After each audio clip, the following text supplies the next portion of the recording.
In 1961, approximately 60 miles west of Marrakesh, Morocco, a barite mining operation at the Jebel Irhoud Massif turned up a fossil human skull. The unusual skull was classified as Homo sapiens and eventually was dated to roughly 160,000 years ago. But to most scientists, this was still a mystery, as the Jebel Irhoud fossils and skull looked much more primitive than even the older Homo sapiens. This stayed a mystery until 2017, when paleoanthropologist Jean-Jacques Hublin and his team from the Max Planck Institute opened the cave where it was found for investigation. They were surprised to find even more skulls, as well as tools. These tools, according to their research, dated to around 300,000 years ago. If the fossils do in fact represent Homo sapiens, as the team argues, the finds push back the origin of our species by more than 100,000 years and challenge certain ideals. But the findings also shed some light on human brain development by these early humans and why they might look a little different. It is within the variability of living humans. The main differences relate to the shape. So it's a brain which is much less globular, it's more elongated. There are parts of the brain that are less developed than what they are in today's people, like for example, the cerebellum, which is a part of the brain which is underneath in the back. The cerebellum accounts for 10% of the organ's total volume, but contains more than 50% of its neurons. It's been assumed that its functions were strictly to coordinate activities like standing and breathing. But in 2017, neuroscientists from Stanford University discovered that it plays a role in reward response, one of the main drives that motivate and shape human behavior. How could this part of the brain actually help frame humanity? The team at the Max Planck Institute finds this discovery interesting, as they believe this early human skull shows that the brain developed certain areas of conscious awareness over time and not all at once. What could have prompted a change in human behavior and connectedness over the course of history? And more importantly, what kind of understanding of our reality helped us form our idea of our place in the universe?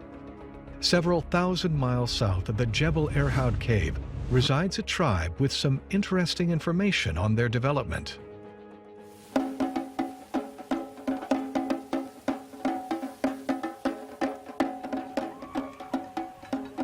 The Dogon tribe of West Africa were discovered in 1935 by two French anthropologists, Grial and Dieterlen were their names.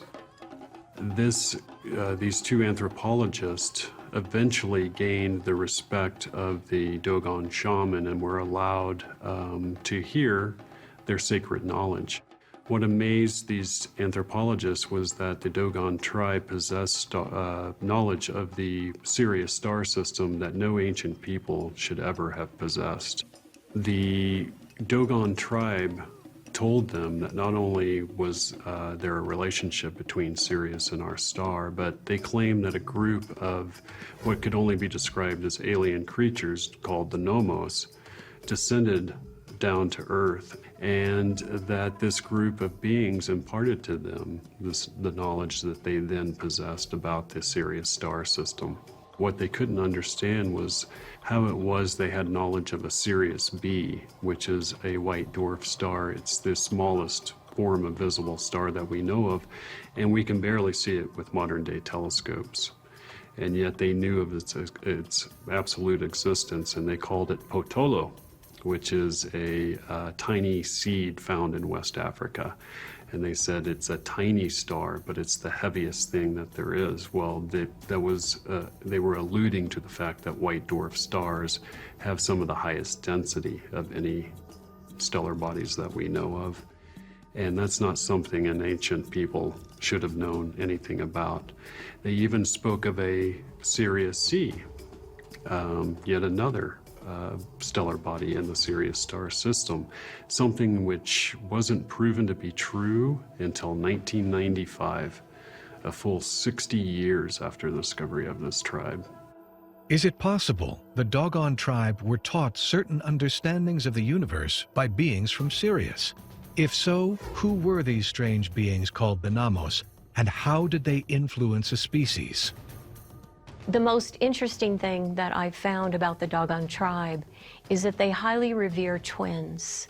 They believe that each man and woman is born with both genders. They have an amazing understanding of duality. Well, the creation story of the Dogon is absolutely wonderful. They basically found that in the beginning there was this almighty entity called Amma, suspiciously close to Amun. He sets up and creates the twins. The first set of twins that came out of the earth came out a little bit early, so they were considered to be imperfect, and that came to symbolize the human race. But there was another group of twins that came out that were absolutely perfect, and they were called the Nommo. And the Nommo basically were these sort of amphibious water creatures, and because they were so perfect that when they finally died, they went to a place called Paradise, which the Dogon claimed to be somewhere in Sirius, the star Sirius. After the Nommos have gone to Paradise and Sirius, they said, we're going to go back to the Earth. And when the Nommos landed, they said that they basically gave the civilizing arts to humanity, which back then was living a very barbaric life. And what's astonishing about the story, apart from the fact the story is astonishing in itself as a depiction of how creation began in their point of view, is the fact that it mirrors so many other creation myths throughout the world, whether it's in South America or Polynesia. There are very, very great similarities between the Dogon and other cultures as well. What's fascinating about the linguistics surrounding the Nommos is that in ancient India you have the Nagas, who were a half serpent, half human-looking deity. In Australia, with the Aboriginal tribes, they had the Nurrumbungutias. Linguistically, these names are all so close together that they had to have had a singular origin. What makes it even more amazing? When you look at Neolithic cultures, the idea that there are evolving, standing-up primates coming in various models, and they come up over 2 million years from Lucy in Africa, and you get to Mesopotamia and the idea that the tribes that have no writing, they have no math, they have no ability to build perfect pyramids, and within a tiny short period of time, you have this entire Sumerian culture that is building megastructures and language. When you come back through the last couple of centuries, what has been the mantra? That Homo sapiens sapien came up out of the jungle and out of mud, and that 5,000 years ago, they built the pyramids. They built these huge structures that we relate to Sumeria. And probably in South America, at the same time, structures were being built there because the same builders in Mesopotamia were building in Mexico, Central America, South America. It was a global architecture. It was a global intelligence that just comes in. If this is true, how is the star Sirius connected with a global intelligence that transformed early humans into creating civilizations and motivating them to have certain belief systems? Could it be that Sirius itself is the repository of a specific type of wisdom from where came creatures of a certain humanoid nature, which were kind of like us, but still very different, because they reside in every single culture in the world. And all of these people came to the Earth after a barbaric time to give us the stuff that we know today, mathematics, astronomy, how to create temples with monolithic blocks and things like that, agriculture, animal husbandry. They all go back to these people whose source always ends up in Sirius. So, were they real? Or was a myth to explain a specific point in the universe where things really originate from? The Nommos were representatives of the order on Earth. These beings were amphibious beings, fish-like creatures which were eerily mysterious. Now, if we take a look at other mythologies, for example, ancient Atlantis, we will find that Atlantis has similar beings described there, called the Telkines. The Telkines were the beings who possessed incredible knowledge in metallurgy. These beings were the bringers of knowledge. If we take a look at ancient Egypt or ancient Sumeria, we will find that several other beings existed in those mythologies as well. So we will find the same beings existing in their accounts, but with different names. The star Sirius is the brightest star in the Earth's sky and is in the constellation Canis Major, the Great Dog. Its coordinates are right ascension 6 hours, 45 minutes, 9 seconds. Declination minus 16 degrees, 42 feet, 58 inches. Could it be that the Dogon tribe named themselves after this connection with the star system? And where do we see the coordinates of Sirius on our planet? In my personal research, I believe that the knowledge of the Nommos actually came from their time in ancient Egypt and being part of the ancient Egyptian priesthood.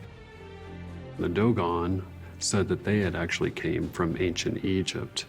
Now that's fascinating because in ancient Egypt what we find is the fact that there is a direct correlation between the mass of the Great Pyramid and the mass of the Pyramid of Kefron that is an exact mathematical mirroring of the difference between the mass of Sirius B and the mass of our star. That is the fraction 1.036. It's known as the comma of Pythagoras, and it is alluding to harmonic mathematical theory, the idea that one body can vibrate in such a way that it causes change in another. That was what the ancient mystery schools had as the heart of their secret. The Dogon probably are part of that offshoot that were holding on to a very old lineage of teachings, who then by either war, cultural changes, or just a mere fact that the weather kept changing all the time, they then migrated westwards to where they are today. But within their social structure and their spiritual structure, you have this concept of a creator god called Amun, or Amma. And the two are basically interchangeable because when you look at the ancient principle of what Amun stands for and Amma, they're the same being. If this is true, what else could these mystery schools of ancient Egypt reveal about the Sirius connection to human development?